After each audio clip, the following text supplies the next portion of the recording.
So Sony is trying dynamic digital pricing. So what does that mean, you might ask? Well, what they're doing is they're going into their store and they're changing the prices of digital games based on an algorithm or whatever they feel like the consumer is using or not using within the ecosystem of Sony.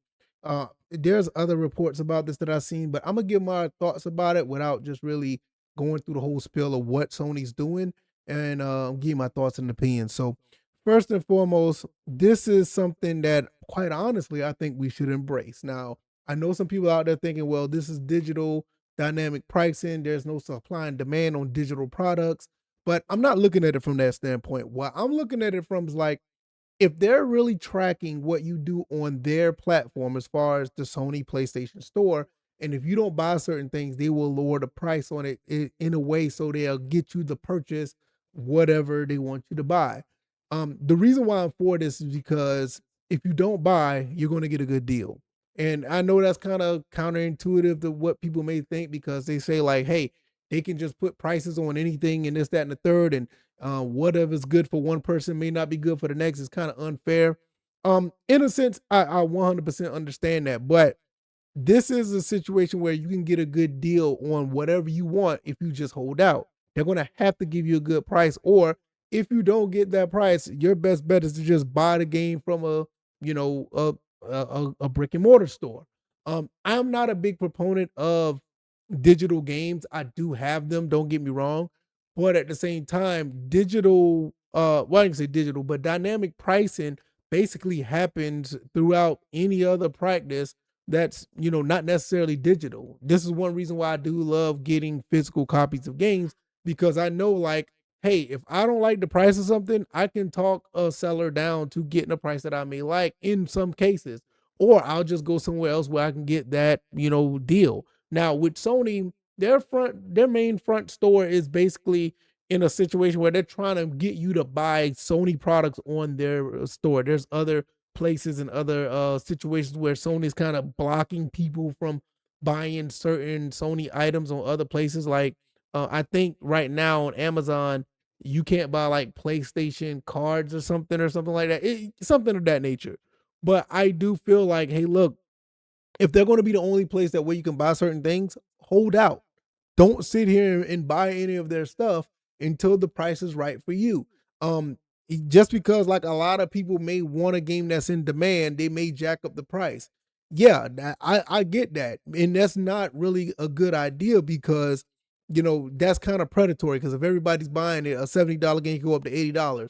But you got to look at it like this: if the game is for you, you'll buy it, and I know people will. And people can sit and act like they don't want to. I've seen people buy $150 digital games. I've seen them do it, all this other stuff. So if you have the willpower to buy something that's expensive, you should have the willpower to wait until the game is actually at a price that you want.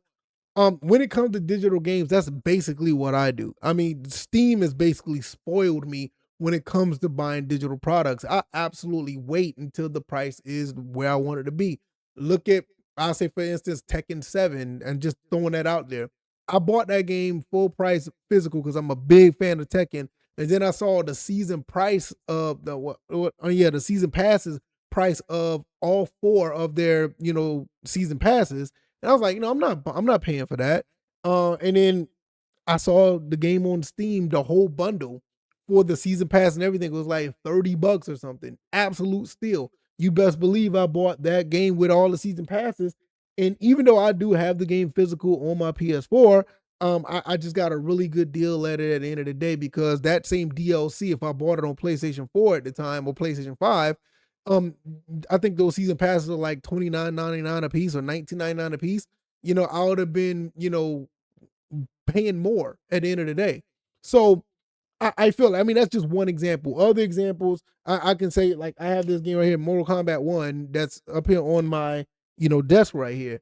The definitive edition of the game was, I think it was like $14 on Steam. And I think it was like a pretty similar price on PS5 at one point as well. I remember buying the physical copy of this game for like $9, but the definitive edition was like 59 at some point, or it was even higher than that. But I ended up getting that on Steam for like $14. Because like I said, I wait to a price, especially when the digital space, when the price is right for me, I would just buy the game at that price. I know that there's a lot of people out here that are dealing with FOMO. They don't feel like they feel like they have to get the game. They don't want to miss out on stuff. And it is really crazy how people are, into that type of stuff. And I look at it like this. Look, if it's not for you, truly, if it's not for you, you can wait. You can wait till a game gets down to at least 50% before you buy it. I mean, that's what I do. Some people may be 30, some may be 10, or whatever the case may be. And what Sony is doing, they're changing the prices to where they want you to buy something. Now, I saw somewhere else where I think it was a Sony official. I can't remember her name because I mean I just read it and I can't remember who actually said it. But it was a Sony official that said that hey, we're trying to get people to buy these digital products because of the AI situation and in memory space and all this other stuff. We're trying to find a way to recoup money in any way we can. So prices will be lower for digital products because a $70 game that's digital compared to a $20 game that's digital, they're getting the money all the way through either way. It doesn't cost them much to put digital files on their servers. I mean, it may seem that way, but it's way cheaper to do it that way than to get a physical copy of a game. I mean, that's just the way it is. So, and they're just trying to recoup money, and this is something that um it may not be popular, but I'm not against. At the end of the day, what you're gonna have to do is just look at the price and see if it's for you. If a game is $10 and you're like, yeah, I think I could do that, that's cool. But if a game is 30, be like, nah, I'm gonna wait till it gets down. And if it's dynamic based on your algorithm of what you're looking at on the Sony store, it's a win for you. Just wait, just hold out. And I know that's one thing a lot of people they're not really used to. A lot of people also, I will say this because two things can be true. People are starting to turn around and starting to say, like, look, man, hey, it's okay to wait for games. I got a big enough backlog already. I can wait for this game to come on sale. I can wait for this game to do that. So I look at it like this. That's a win for everybody. You don't have to buy a game at $70. I mean, and I know people like look at you, well, do I gotta have this, I got the money, are you broken? This, that, that. You like I said this in another video. You can call me whatever you want. You can call me broke, you can call me whatever the case may be. But at the end of the day, I'm gonna be smart with the money that I have. And I'm like, look, if I feel like a $70 game is worth $30, guess what? I'm gonna wait. If I feel like a $50 game is worth $40, then I'm gonna wait.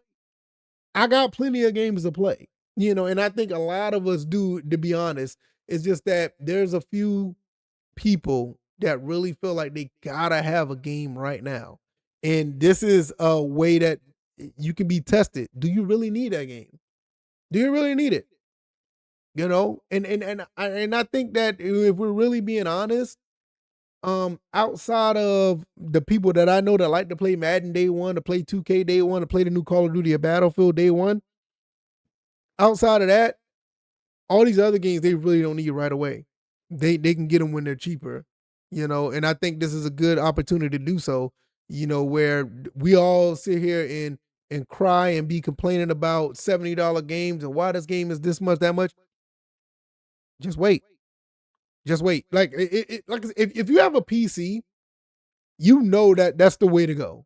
A lot of us PC gamers just wait. Now there's a few, and in some cases we do buy games day one. I'm not saying we like I'm a PC gamer. I mean, look, I got all these consoles, but um, PC gamers mostly, they wait. And like I said, they do have some that do buy games day one. Like I can't remember the last time I actually bought a game day one for the full price on Steam. But I know like the last game that I know on PS5 that I bought full price is Resident Evil Requiem. Also, but that's not digital, right? So when we look at digital games, maybe Tekken 8, maybe Street Fighter 6. No, I know Mortal Kombat Legacy Collection. Yeah, I know. I bought that full price when it first came out, and it wasn't even $70. I think it was full price at $39.99 or something like that. And so it really wasn't like a full AAA type game. But I did buy uh Street Fighter 6. I did buy Tekken 8 full price. I did buy those full price because I mean I love fighting games. I can do those and play those all day. But yeah. But yeah, as far as the dynamic pricing goes, man, just wait. You're gonna be good. Promise you, you're gonna be good. No worries, no worries at all. So at the end of the day, it is what it is. We're gonna see how this plays out. I'm here for it. I want to see how this actually would work in the long run.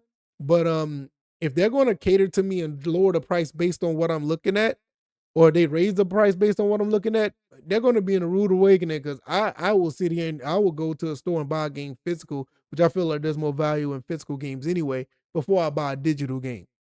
So I mean that's just the way it is for me because I'm not in the mood to like paying full price for a game nowadays anyway. It's just most of the industry is all jacked up when it comes to full pricing games, but that's a whole different story. I don't want to get into that. But you guys let me know what you think.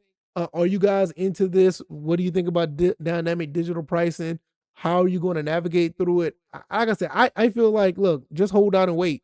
If you wait, the price will go down for you because of this dynamic based on your algorithm and what you're looking at and what you're buying and not buying. You got them. You got them right where you want them. Trust and believe. All right, y'all. I'm gonna get up out of here. Y'all take it easy and y'all be blessed. Peace.